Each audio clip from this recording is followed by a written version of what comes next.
C'est un peu difficile de devenir écrivain. C'est très difficile de devenir écrivain. C'est très difficile parce que dans nos sociétés, l'écriture n'est pas quelque chose de simple. De toute façon, écrire n'a jamais été simple, ni en France, ni aux États-Unis, mais en Afrique, particulièrement au Togo, la difficulté est multipliée par 10, 15, quoi. Pourquoi? Parce que écrire, ça signifie qu'on a lu. Les images des guerriers que tu as dans la tête, tu les as trouvées où? Dans des livres. Il me semble, hein? Oui. Tu n'as pas rencontré des guerriers dans la réalité, non. Les livres naissent des livres. L'écrivain, c'est celui qui a lu. C'est celui qui lit beaucoup. Or, tu peux comprendre automatiquement la difficulté si je te demande combien de livres tu as lu jusqu'à aujourd'hui. Ça c'est vrai. Ah, bon. Parce qu'au Togo, on ne lit pas beaucoup. Non seulement on ne lit pas beaucoup, mais si tu étais donné de lire, est-ce que tu trouverais toujours les livres?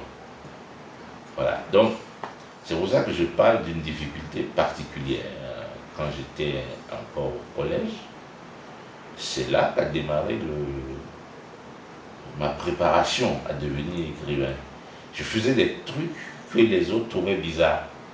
Je quittais mon quartier pour venir.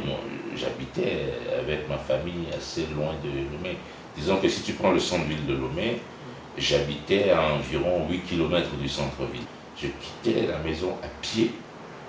Je marchais jusqu'à la bibliothèque du Centre culturel français. Je prenais 8 livres. J'allais à la bibliothèque de l'Institut Goethe de Lomé.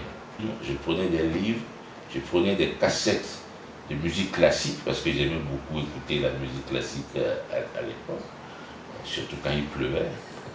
Et puis je prenais des films.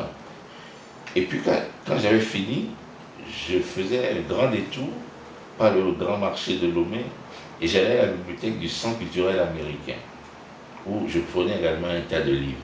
Alors, il y avait des copains qui se moquaient de moi en disant que mais il me fallait une brouette pour transporter les livres que je ramenais à la maison.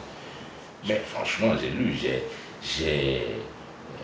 si je devais même faire le décompte, je dirais que durant ma période, rien que au cours secondaire, j'ai lu 1 millier de livres. Et j'avais la chance d'avoir un seul ami qui aimait lire. Donc, on faisait des compétitions de lecture. Soit un tas de 15 livres qu'on pose.